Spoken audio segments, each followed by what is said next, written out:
루카가 전한 복음입니다. 그때 예수님께서 제자들에게 말씀하셨다. 나는 세상에 불을 지르러 왔다. 그 불이 이미 타올랐으면 얼마나 좋으랴. 내가 받아야 할 세례가 있다. 이 일이 다 이루어질 때까지 내가 얼마나 짓눌릴 것인가. 내가 세상에 평화를 주러 왔다고 생각하느냐? 아니다. 내가 너희에게 말한다. 오히려 분열을 일으키러 왔다. 이제부터는 한 집안의 5 식구가 서로 갈라져 3사람이 2사람에게 맞서고 2사람이 3사람에게 맞설 것이다. 아버지가 아들에게, 아들이 아버지에게, 어머니가 딸에게, 딸이 어머니에게, 시어머니가 며느리에게, 며느리가 시어머니에게 맞서 갈라지게 될 것이다. 주님의 말씀입니다.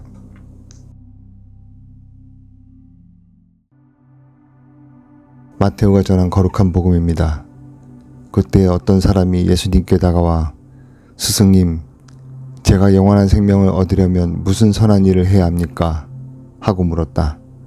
그러자 예수님께서 말씀하셨다. 어찌하여 나에게 선한 일을 묻느냐? 선하신 분은 한 분뿐이시다. 네가 생명에 들어가려면 계명들을 지켜라. 그가 어떤 것들입니까? 하고 또 묻자 예수님께서 이르셨다. 살인해서는 안 된다.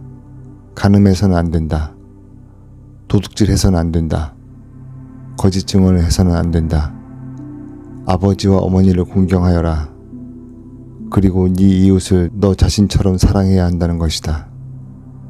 그 젊은이가 그런 것들은 제가 다 지켜왔습니다. 아직도 무엇이 부족합니까? 하고 다시 묻자 예수님께서 그에게 이르셨다. 네가 완전한 사람이 되려거든 가서 너의 재산을 팔아 가난한 이들에게 주어라.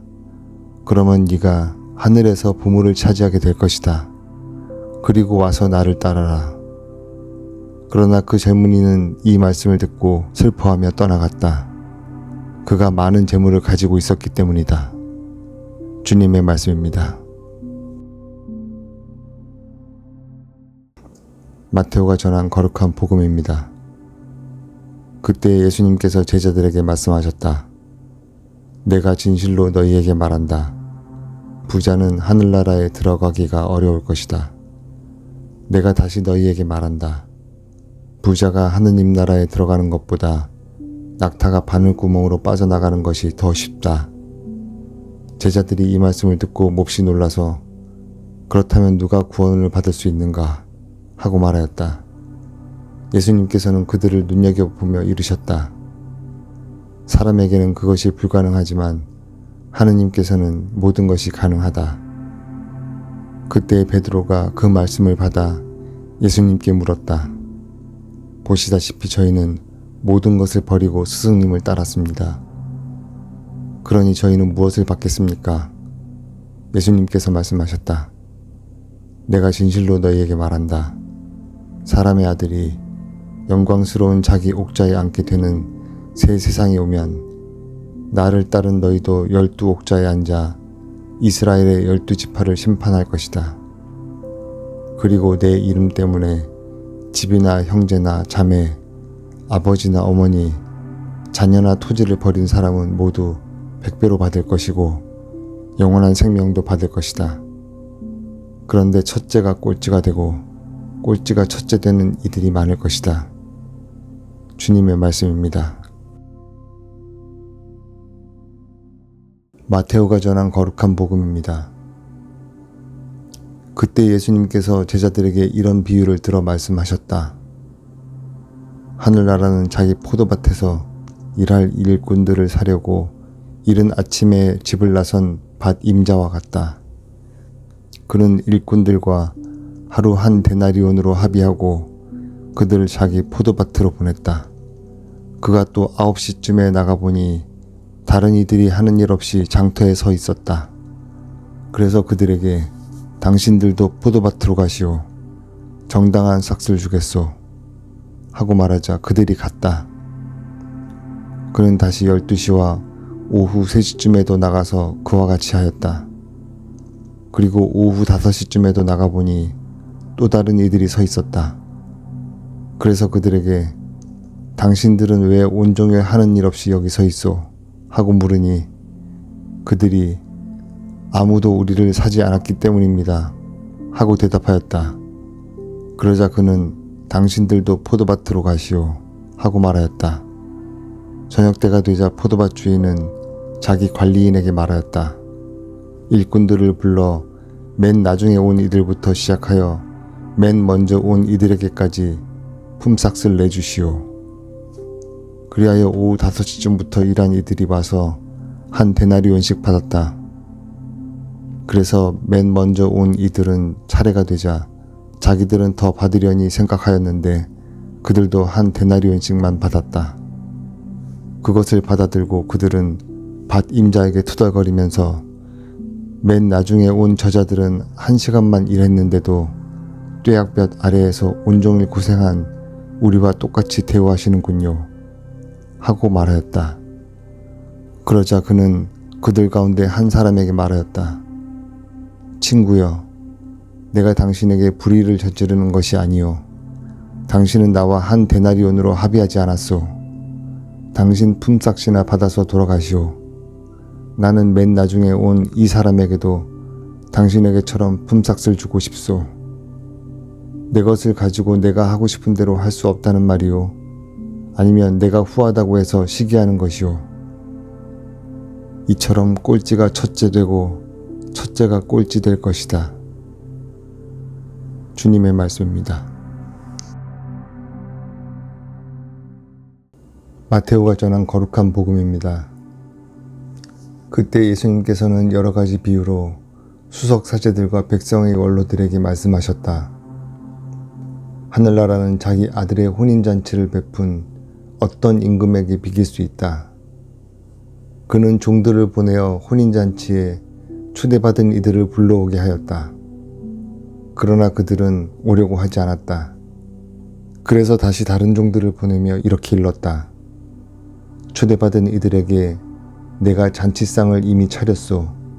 황소와 살찐 짐승을 잡고 모든 준비를 마쳤으니 어서 혼인잔치에 오시오. 하고 말하였다.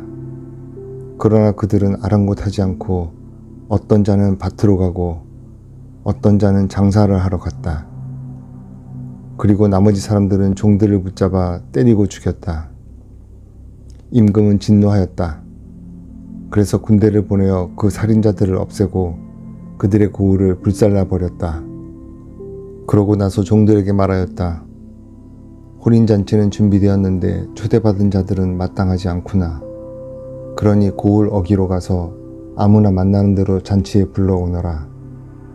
그래서 그 종들은 거리에 나가 악한 사람, 선한 사람 할 것 없이 만나는 대로 데려왔다.